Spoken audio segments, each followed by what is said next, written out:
Sa headlines kan mga barata, DPWH Secretary Vince Dizon pinagbisita ang proyektong Oplan Kontrabaha sa siyudad kang Naga. LGU Naga City may pondo para sa ayuda sa mga driver ng mga pampublikong lulunadan. Presyo kang sira sa Naga City People's Mall, nakikipagsabayan sa oil price hike. Massage therapist as in construction worker, arestado sa anti-illegal drug bypass operation sa siyudad ni Naga. Uya ang mga bareta sa aldaw na ini. Ako po si Jo, Maika Angeles.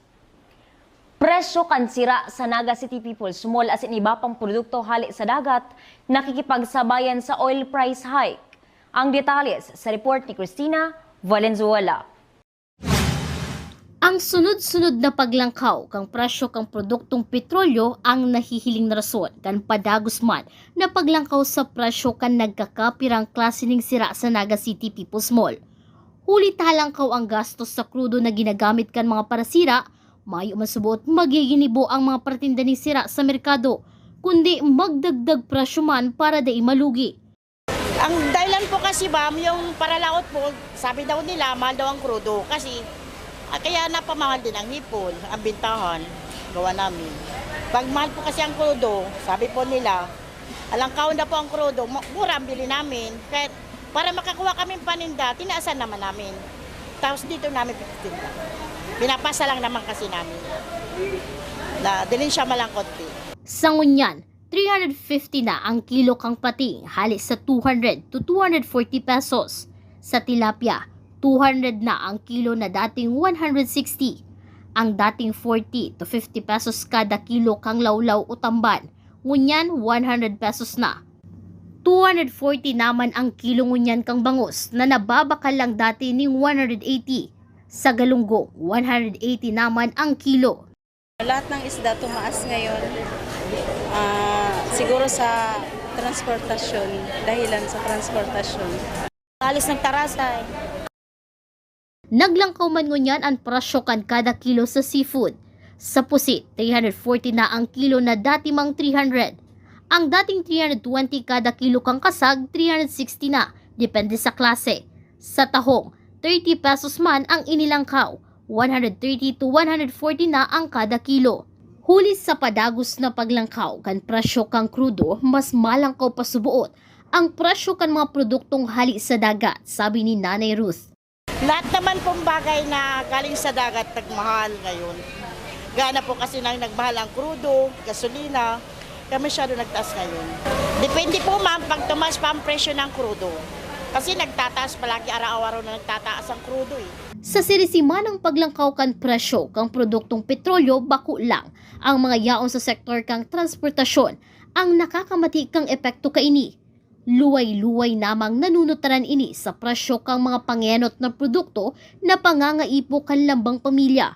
Apwera pa ini sa dikit na ganansyang naipupuli kan mga paratinda. Para sa GNN TV 38 Naga, Cristina Valenzuela, Newsbreak. Sa rice section kang Naga City People's Mall, 78 sa 70 pesos na ang kada kilo kang bagas. Sa Bicolandia Grain Center, 50 pesos man ang inilangkaw sa kada sako, asin 2 pesos man ang itinaas sa kada kilo. Sigun kinanay Chanda, dawa may bastanteng supply nin bagas ang merkado publiko, asahan man giraray ang pagdagdag sa presyo kada kilo kan bagas sa masurunod na aldaw. Huli kang panibagong mega oil price hike. Huli ka ini, dakula ang tsansa na magdikit ang parabakal ning bagas sa Naga City People's Mall. Kanakali sa semana, namatian man ini ni Nanay Chanda. Possible pa na magtaas siya. Mga ilan kaya? Hopefully mga piso or 2 pesos. Ngunyan pa lang ni sinakaagin si Mana na matikmin na talaga si kulang na kang customer. Padagos sa mga bareta. Lokal na gobyerno kang Naga may pondo na pwedeng itabang sa mga driver na apektado kan padagos na paglangkaw kan presyo kan produktong petrolyo. Ang detalles sa report ni Melvin Machado. May pondo ang lokal na gobyerno kang Naga para pangtabang sa sektor kang transportasyon na direktang tinatamaan ngunyan kang padago sa paglangkaw kang presyo kada litro kang produktong petrolyo. Alagad, ang nasabing pondo ang daisubot bastante para sa ayuda kan mga nasa sektor kang transportasyon. Sinabi pa ni Mayor Leno Robredo na kung mahaloy pa ang krisis sa petrolyo, mapipiritan subot ang lokal na gobyerno kang Naga na mag-realign in budget para may maitabang sa sektor kang transportasyon. Meron pero hindi sapat.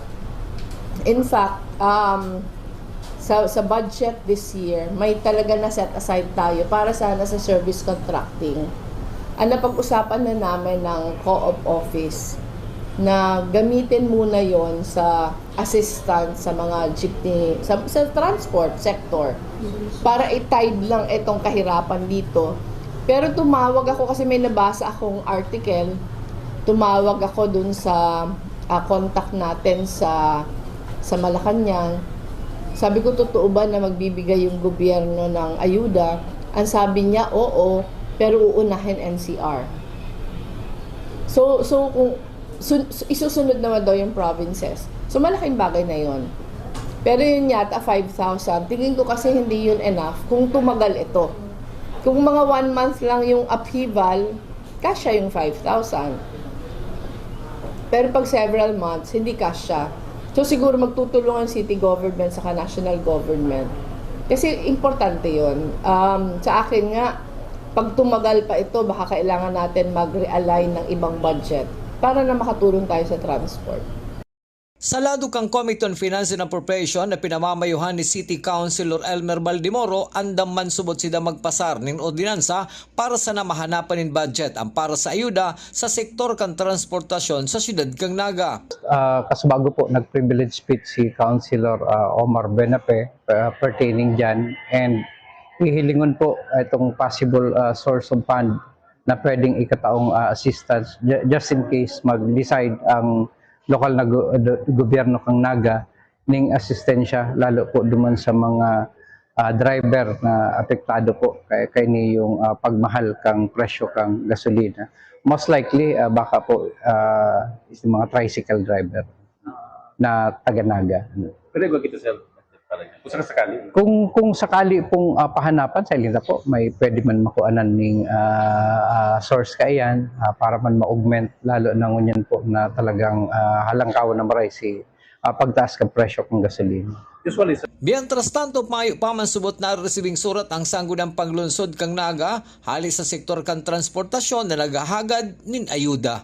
Para sa GNN TV 48 Naga, Melvin Machado, Newsbreak. Mientras tanto, hasta ngunyan mayo pa man subot na riresibi ang sangguniang panlunsod ning Naga ning anuman nakahagadan para sa paglangkaw kan pamasahe sa Trimobile. So far po mayo pa man ning siring nakahagadan, including pati itong request for fare hike. As of now po mayo pa man kitang nariresibi po ang sangguniang panglungsod at patungkol po sa mga bagay na arugay. Sa iba pang barata, mga garbage truck kan Solid Waste Management Office binawasan ang krudong pinagkakarga sa indang mga garbage truck. Ang detalyes sa report ni Melvin Machado. Kung dati 100 litros ng krudo ang pinagkakarga sa mga garbage truck ang lokal na gobyerno kang Naga Oral daw, ngunyan 90 litros na sana. Kabaili ni sa mga lakdang na pinag-implementar kang Solid Waste Management Office para makatipid. Ang anuman na epekto kaini sa paghakoting basura sa Naga ang sa indaman subuot ipapaaram sa opisina ni Mayor Leno Robredo. Yes sir, magpumpo kang manding nakaagi. Nagbawas po kitang 10% sa konsumo. Maski sir naglangko ang crudo sir, ang normal si dati lang pagdalagan sa truck. Yes sir, si dati po. Pero nagbawas kami 10% sa konsumo. Halimbawa po, 100, bawas kami 10 liters. 90 liters na lang. Ngunyan, pigihiling mi po, opo. Pigihiling mi po per week yan. Pigihiling mi po, ano ang magiging epekto? May tugon man po ang sa tuyang alkalde, si Marlene, na ano man po si resulta kaini yung pagtitipid na marami niya. Sa taho kang pagtitipid na pinagigibong niyang kalokal na gobyerno kang Naga, padagos ang gabos na serbisyong pinagigibuman kang Solid Waste Management Office. Kanakali sa Biyernes, nag-opisina manggiraray ang grupo ni Engineer Joel Martin, alagad sa luwas subot sindan nagpwesto. Tapos po, sabi nga ni Mayorle, mayon yung trabaho ng Biyernes. Yaon po kami kang Biyernes. Sarado lang ang opisina, mayong aircon, mayong kuryente. Sa luwas po kami nag-opisina kang Biyernes. Para lang po masunod si pakiulay kan sa tuyang presidente ni PBBM, saka po kan sa tuyang mayor na si Mayor Lenny, na dahil na po magamit mga utilities. Pero padagos po ang garbage collection, padagos po ang street sweeping, padagos po ang maintenance, saka si other services po na tinatao as usual kan sa tuyang pong opisina. Para sa GNN TV 48 Naga, Melvin Machado, Newsbreak. Sa samuyang pagbabalik, patrabaho sa Oplan kontrabaha, liwat binisita ni DPWH Secretary Vince Dizon. Yan as iniba pang nangyayot ng mga bareta, di lang sa GNN TV 48 Naga, Newsbreak. The digital age is here. They warn us of a cold, efficient world where the human touch is lost to automation. But we refuse to accept that choice. At Naga College Foundation, we believe the best future is one led by heart. We equip you with the skills you need to thrive. From our dynamic programs in finance and business, to the hands-on fields of IT and engineering, through our vital health sciences, our justice programs in criminology, and the crucial roles of education in the arts, we cover the entire spectrum of tomorrow's workforce. Here, you don't just become future ready, you become a worker with empathy, a leader who understands that technology must serve humanity. Choose the college that prepares you not just for the job, but for the world. The future is here at NCF. Enroll at Naga College Foundation. Let us build a brighter, kinder tomorrow.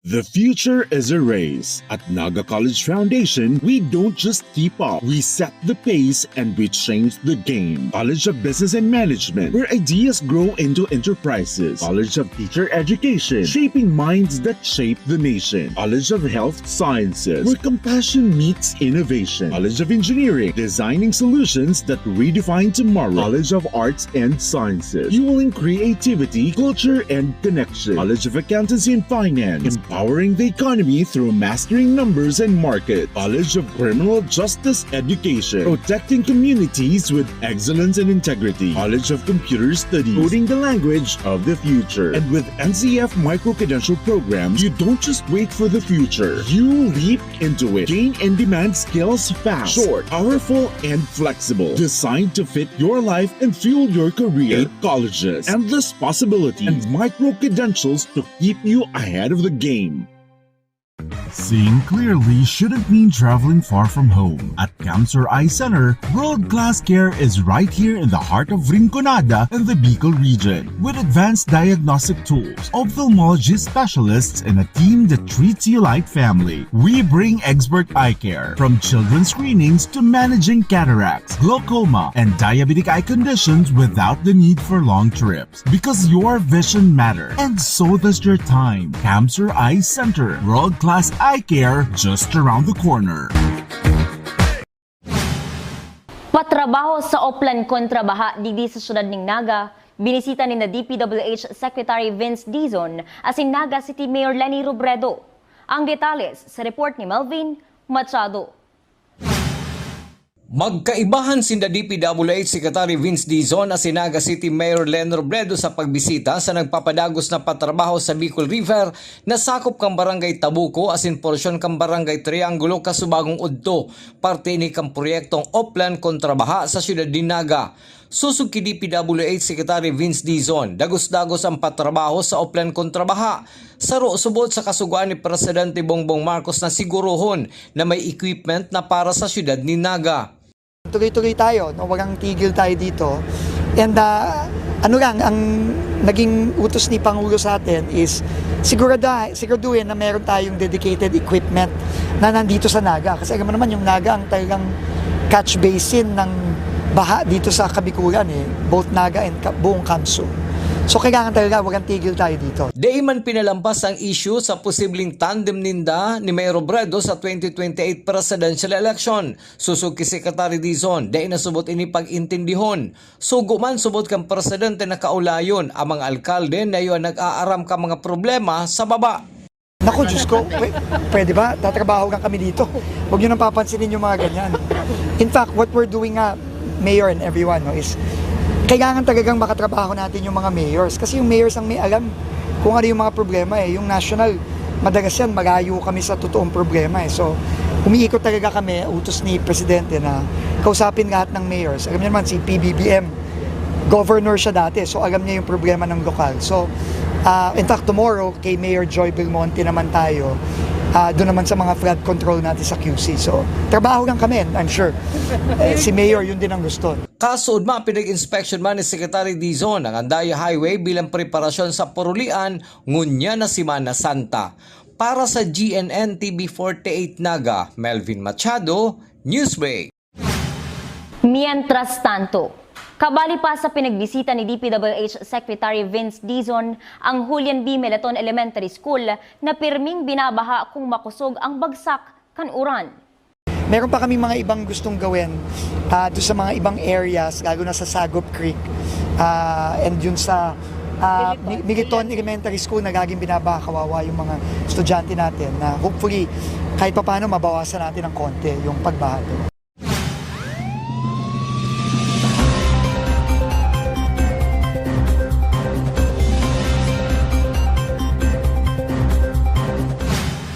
Sa police report, construction worker as in massage therapist arestado sa anti-illegal drug buy bust operation sa magkasuway na barangay sa siyudad ng Naga. Ang detalles sa report ni Cristina Valenzuela. Sarong massage therapist as in construction worker ang naaresto kang Naga City Police Office sa magkasuway na drug buy bust operation kasuudma sa Bagong Bayan Sur as in Kararayan, Naga City matapos magpositibo ang mga suspek sa ikinasang operasyon kang PNP. 4 na pidaso ng subot shabu ang nakumpiskar kang Police Station 6 sa newly identified individual na si alias Angie na inaresto sa Zone 7 sa Rafael, Kararayan. Siya nabakalan ning sarong sachet ning hinihinalang shabu, and aside katong nabakal sa iya, igwa pang another 3 pieces na nakuha sa iya habang during the search. Sa Bagong Bayan Surma, naaresto kang Police Station number 3 si alias Jess. 15 plastic sachet nin suspected shabu na may timbang na 3 gramo ang narecover kang otoridad sa suspect kang ini-body search. Bako man ini ang primerong beses na naimbulto sa illegal na droga si alias Jess. Ulit kang October 2020 as in April 2023 nakulong ini sa parehong kaso. Also, another buy-bust operation ang Pigkondosirta Kansulma, kang Police Station 3, na kung saan sarong lalaki ang naaresto digdiyo, siya is nabakalan ng sarong sachet, and aside kato, igwa pa din nakuha sa iya ng another 14 pieces ng hinihinalang shabu. Bako na siyang newly identified. Ang itong sa Police Station 3, may previous case na siya, the same case, violation of 9165. Igwa siyang 2 kasong previous na kaso. Ang 2 suspect na naaresto sa drug buy bust operation ang yaon ngunyan sa kustodiya kang Police Station 3 as in Police Station 6 para atubangon ang reklamong isa sa angat sa inda. Para sa GNN TV 48 Naga, Cristina Valenzuela, Newsbreak. Sa iba pang police report, 8 saradit asin sarong medium heat seal transparent plastic sa sachet na may laman in pinagtutubodan na shabu ang nakumpiskar kan operatiba hal sa Buhi Municipal Police Station matapos ang ginibong search warrant operation sa residensya kan suspect na si alias Sally, 32 years old, sarong paratindanin sira asin residente kan Zone 3 Barangay Santa Elena, Buhi, Camarines Sur. Nagkakantidad 17,000 pesos ang 2.5 grams ng subot shabu na narecover sa suspect. Nahampang sa reklamong pagbalgara sa Republic Act 9165 ang nasabing suspect. Padagos sa police report, Tulong persona na may magkakasuway na warrant of arrest ang naaresto kan mga otoridad, bit-bit ang mga warrant of arrest sa saindang inaatubang na kaso. Ang detalles sa report ni Cristina Valenzuela. Tulong persona nagabos may warrant of arrest huli kan sa indang pinagaatubang na kaso sa korte ang naaresto kasuudma sa magkasuway na police operation kang Naga City Police Office. Si alias Joe, 43 years old kang Tokol, Naga City, ang naaresto kang CMFC tracker team huli sa kasong pagbalgar sa RA 11313 Safe Spaces Act Gender-Based Sexual Harassment na mayong piyansang pinagrekomendar ang korte asin kasong RA 7610 na may recommended bail na 180,000 pesos. Si alias Ron kang Zone 1 Balatas, Service of Sentence ang pinagrekomendar kang korte para sa kasong illegal drugs kang akusado. Alagad matapos ang serious verification na ginibo kang PNP, nahiling padigdi na may kasong robbery, carnapping, resistance and disobedience to a person, asin theft ang nasabing akusado. Mantang nag-voluntary surrendered man sa Police Station 3 kasuudma si alias PJ, 28 years old kang San Jose Pili, Camarines Sur, RA 9262 in relation to Section 5 RA 8369 man ang kaso kang akusado na may piyansang 72,000 pesos. Ang mga akusadong naaresto ang yaon ngunyan sa custody kang mga police station kang Naga City Police Office. So gabos ini yaon na sa kustodiya kang mga stasyon na kung saan sinda na kung si isa sa inda nagaresto, and waiting kita katong commitment order para mai-transport tayo, mai-receive ta na ini sa BJMP or sa Tinales. Para sa GNN TV 48 Naga, Cristina Valenzuela, Newsbreak. Mientras tanto, may nagkapira pang persona na may warrant of arrest ang daipa na aresto kang Naga City Police Office, huli tamayo na ang mga ini sa syudad ning Naga. Sigon ki Police Captain Daisy Angeles, hinahanap naman kang mga operatiba sa ibang lugar asin probinsya ang mga wanted person na may inaatubang na kaso sa korte. Dagdag pa kang opisyal, dakulang tabang man ang e-warrant system na ginagamit ngunyan kan PNP para mas marikas na mabisto asin maaresto ang mga nasabing akusado.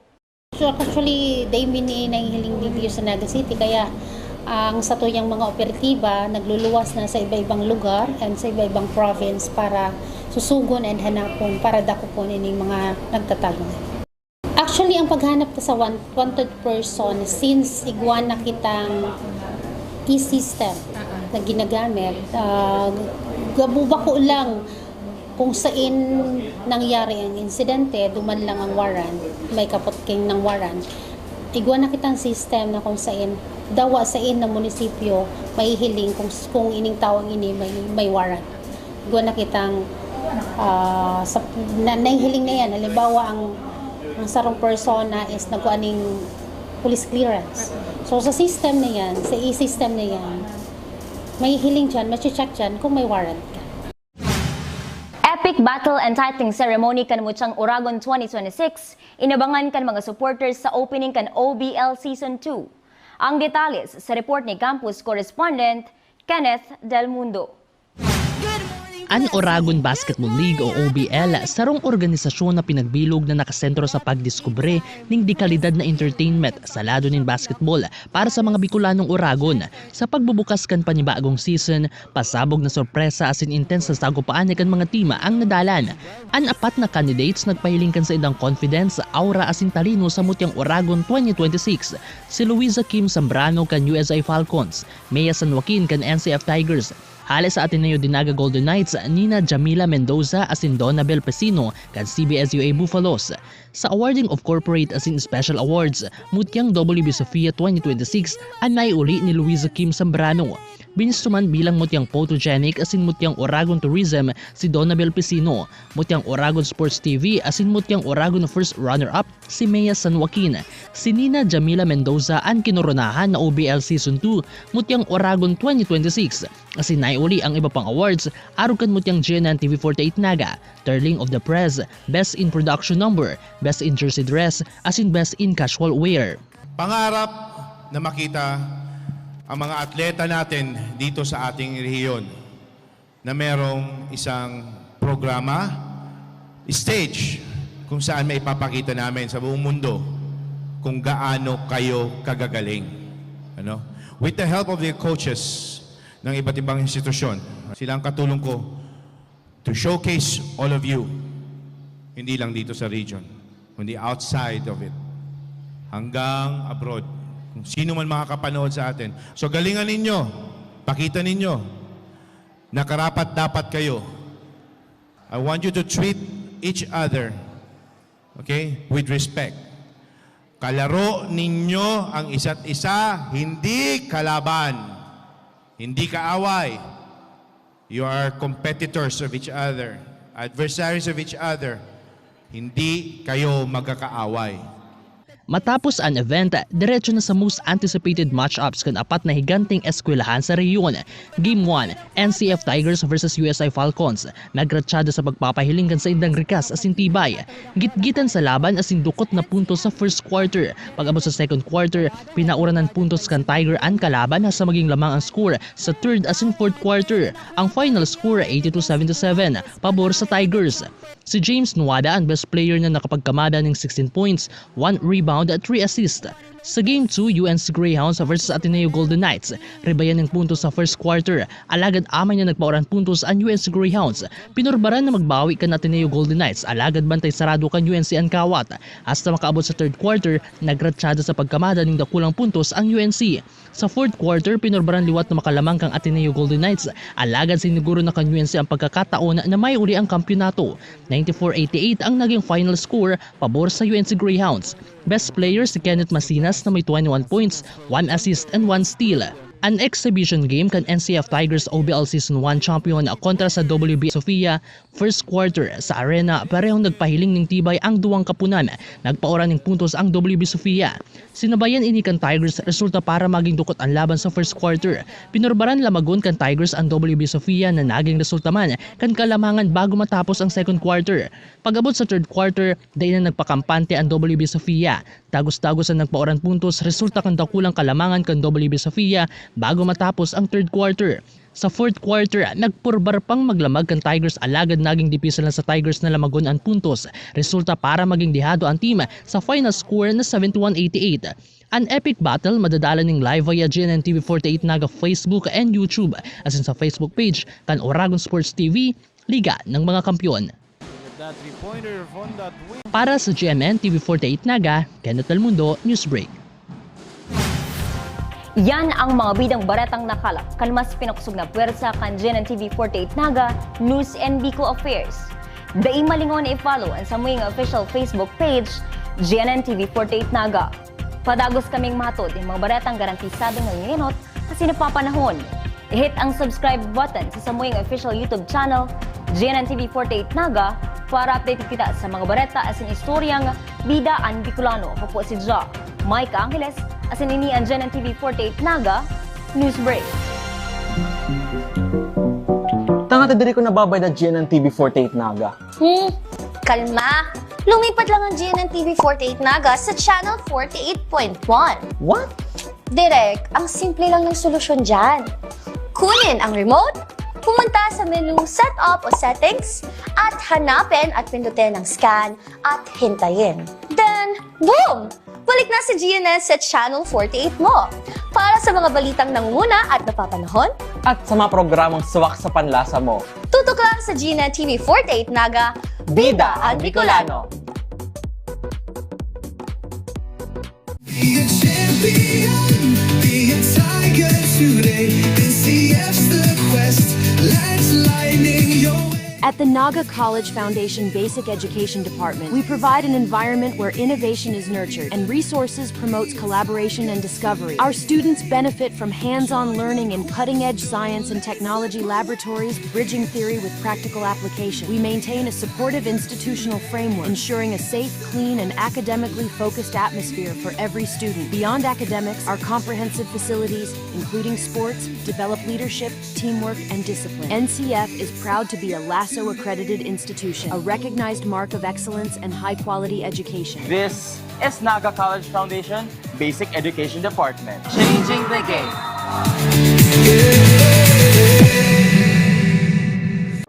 Ano nga ba ang go bag? Ito ay isang halimbawa ng go bag. Maring ito ay isang maging backpack, duffel bag, or sa pagkakataong ito, ang aking go bag ay isang dry bag. Ano nga ba ang laman ng aking go bag? Tubig, pagkain, at gamot. Hygiene kit. Meron pa ako ditong sabon, toothbrush, toothpaste, at shampoo. Flashlights and headlamps. Advisable na magdala po tayo ng power bank. Of course, your communication device, notebooks, and other documents. Duct tape and masking tape. Working gloves. First aid kit. At this moment po, naglagay po ako ng dalawang klaseng rope. Raincoat. Meron po ako ditong mirror. Extra batteries. Whistle.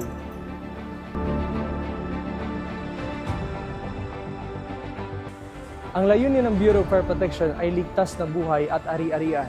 Sa muli po, ako ay si Fire Officer Juan Baquero from Bureau of Fire Protection, Naga City Fire Station na nagpapaalala, laging maging handa para ligtas sa sakuna. At NCF, we're all about that holistic grind. Hands-on training, real-world experience, and affordable education that gets you industry ready. Shoot to edit? Dito, from concept to screenwriting. From shooting to editing to actual broadcasting, NCF was the first and the only school that has its own operational television and radio stations. No boring stuff, just real skills for the real world. Jika na ba? Be a tiger today.